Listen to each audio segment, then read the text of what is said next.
Hello again, North Haven. My name is Stephanie Javarakis, a senior at Quinnipiac University, and I have the pleasure of sitting here again for another session with Steve Gifford, the Democratic candidate for Connecticut's House from North Haven. Good afternoon, Steve. How are you? Thanks for having me, Steph. Tonight we will be talking about education. Before we get into it, what is your experience with education in Connecticut? So, I graduated from public school in New York. My kids are both in Clintonville School, and so I've worked with the teachers from a parent's perspective that way.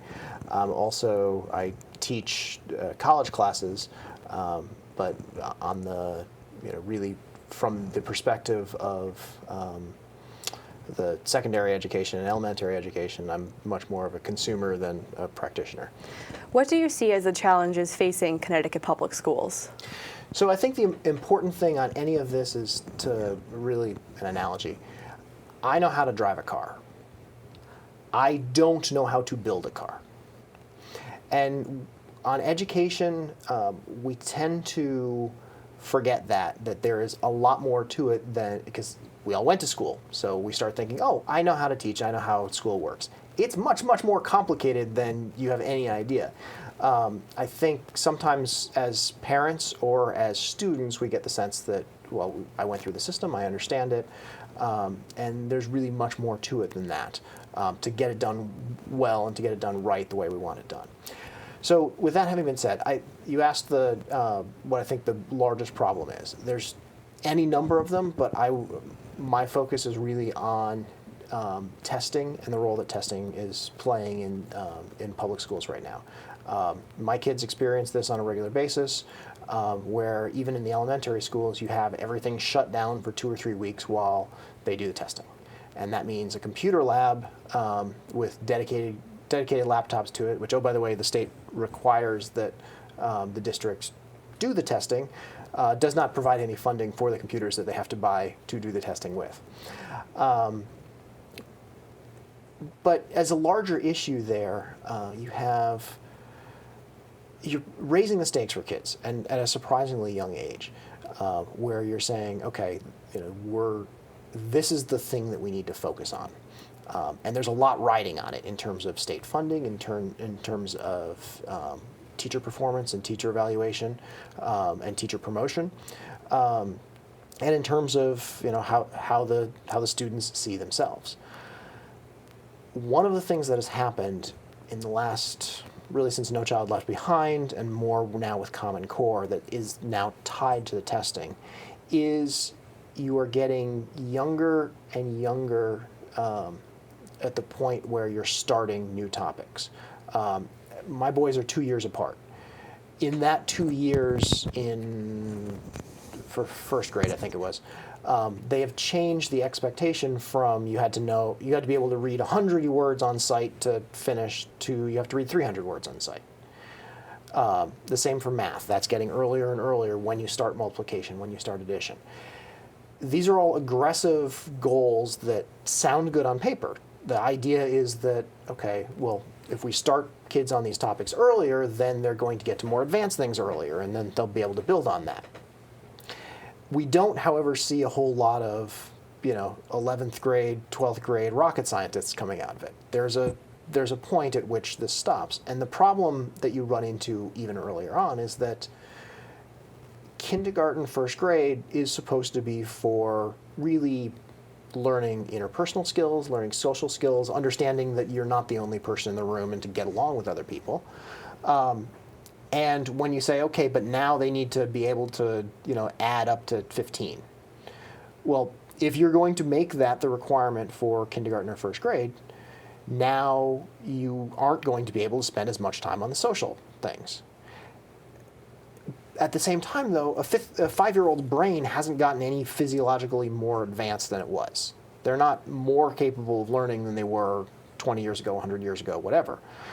So you're starting this possibly earlier than kids are capable of really absorbing it, and you're making it a pretty big deal, and then you're bumping out other things in terms of arts, in terms of culture, in terms of other things that kids enjoy. And you're also setting the enjoyment's an important piece. You're setting an expectation very early on that school's actually not that fun.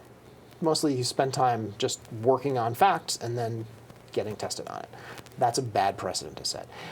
You're in talking even with guidance counselors in the high school and middle school, you're getting, it's anecdotal, but it's an increasing number of kids who are just sort of had it. They're, increased absenteeism, they're just not coming in as much because there's a ton of stress for, you need to do these, you need to study for this because we're getting ready for this test, and we're throwing more and more material in earlier without any real results or getting there. So I think that, to a very long answer to your question, excuse me, we're really talking about both high stakes testing and Common Core curriculum expectations sort of being out of whack with how children should learn and how education should work.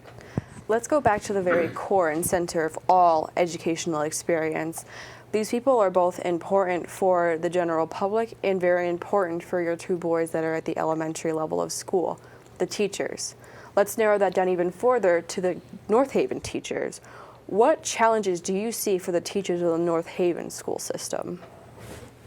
Oh, absolutely, and that's critical.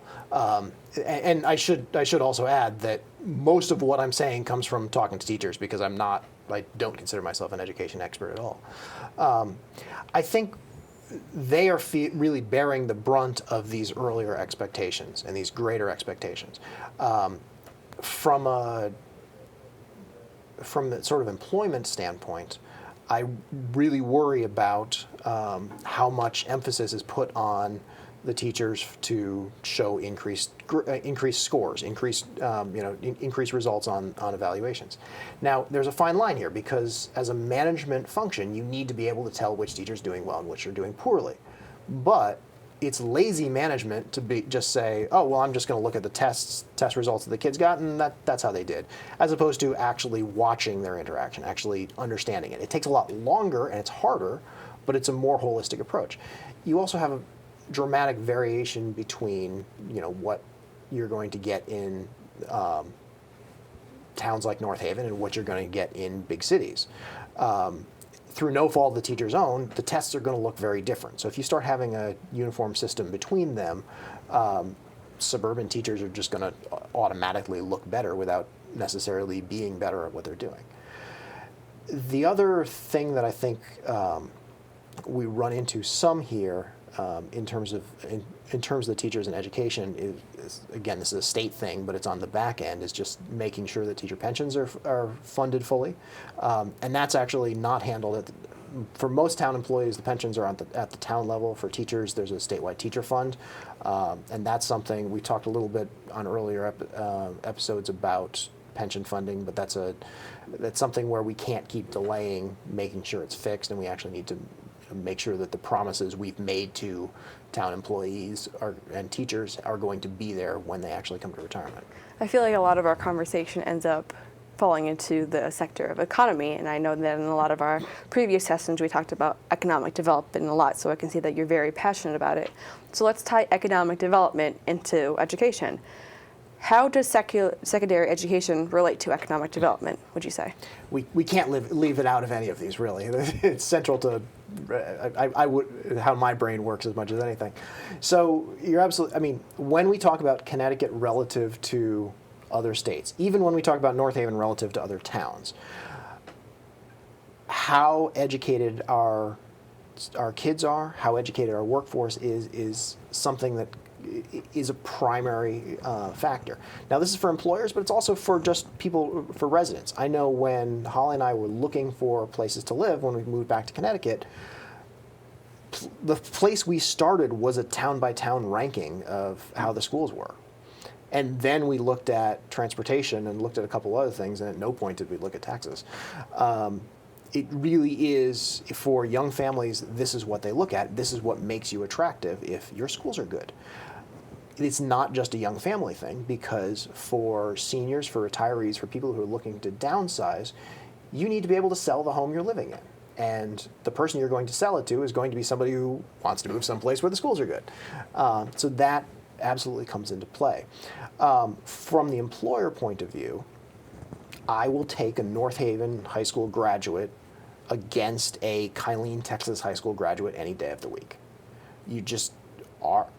The fact, any school in Connecticut has higher standards. I know I was sort of trashing on standards, but we still have them. We have higher standards and a better educated workforce than you're going to get anywhere else, and that's attractive because if you know that these days, especially for like a manufacturing thing, you've got one guy who's operating a $3 million machine. You need somebody a little bit smart to be able to do that. You can train them some, but they need to be able to reason things, or your machine's going to, your investment there is going to be destroyed. The other thing that I would add on this is just that, and this is sort of related to economic development and sort of related to just expectations. I think it's important to remember something we got away from in the 90s and the 2000s, which is that it's not just, college is not the goal for everybody. I saw this in the Army. I see this in my own workforce. Not everybody needs to go to college, but that's only true if your secondary education is good. If high school taught you the things you need, and maybe that was a skilled trade, and maybe that was just an understanding of numbers and mathematical concepts and things, then you are better off with that high school diploma and some training than if you started 2-3 years into college and then realized that wasn't for you, and now you've got debt and no degree. And so I think that really plays into if our secondary education is excellent, if we've got some vocational training there for people who want it, we're setting them up better than the expectation that everybody needs to go to college, because not everybody wants to go to college, not everybody should go to college, and as long as we're preparing them well somehow. As a college student, I can relate to the fact that my career path actually requires me to have a college degree, so Sure. Whether that be a fortunate or unfortunate fact, it'd be up to me to decide. But I assume you've seen you're in your fourth year? Oh, I'm in my third and a half. Oh, okay. In that time, you've seen people drop out because they just either weren't ready for it or they didn't know what they wanted to do, right? Yes. And that's a really expensive decision to make if you're 2 years into Quinnipiac and discover that I wanted to go be a pastry chef after all. Yes. So better that we prepare that in secondary rather than have the midlife crisis, or have the liberal arts degree 4 years out and you still don't know, you get the degree and you still don't know what you're going to do. Absolutely, and that's a great segue into my next question. When it comes to the higher education in the state of Connecticut, do you think we're doing well or poorly? I think we're doing well. It's like many other things. Our fundamentals are really good. We have UConn, we have Quinnipiac, we have Yale. These are, and then we've got the other ones that are outside of our region. The state university system, the Central, Southern, are excellent for what they're doing. Some of the other private universities, you've got Trinity and University of Hartford, you got Sacred Heart. We have some excellent fundamentals there. Where I think we really need to focus our attention as a state is making sure that we are creating conditions where those graduates from those universities want to stay here. And there's a number of things we need to do on that. One of the areas I think is that where we, as a state, we could do much better work is when you're looking at startups. So UConn and Yale especially spin off a lot of startups just based on the research that they're doing. They'll find some new technology, some new thing that they want to do, and then they go license it to a company, usually run by the professor who invented it and a couple of grad students or something. We need to really work on, we want to keep them in Connecticut as much as possible, and create the incentives for that and create the environment where they'll want to be there. The best example is actually Alexion Pharmaceuticals, the new big building that went up in New Haven. That's a spin-off out of Yale Technology from, 20 years ago. There are probably hundreds of those biotechs now that are coming out of there.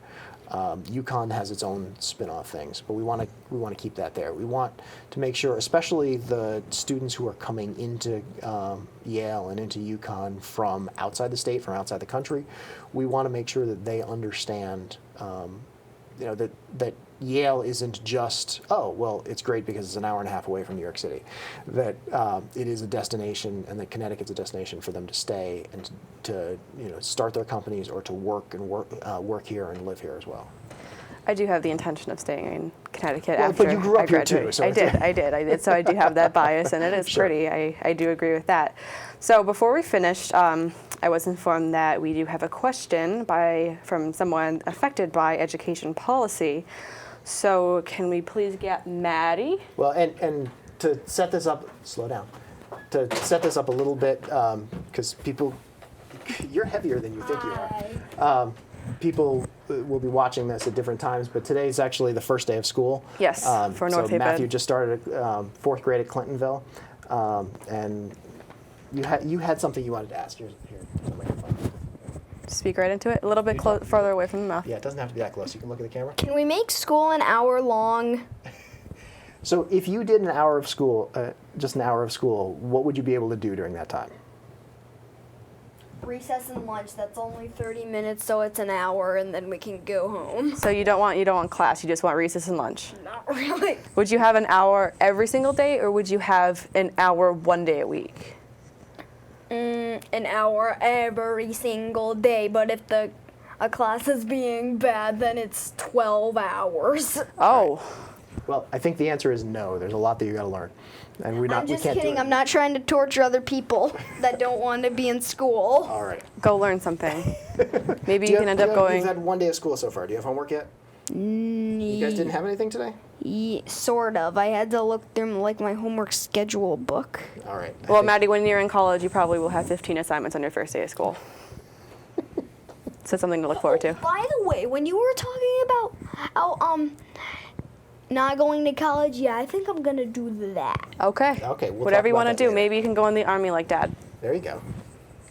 He's actually kind of got the haircut for it. Yeah, I can see. All right, Mr. Maddie, thank you. No, I don't want to leave. Okay. Great. I think this All is a right. great point to end. Steve, thank you so much for sitting here with me today. Thank you for coming out here, Maddie. North Haven, have a great evening. Again, my name is Stephanie Javarakis. Thank you very much, Steph.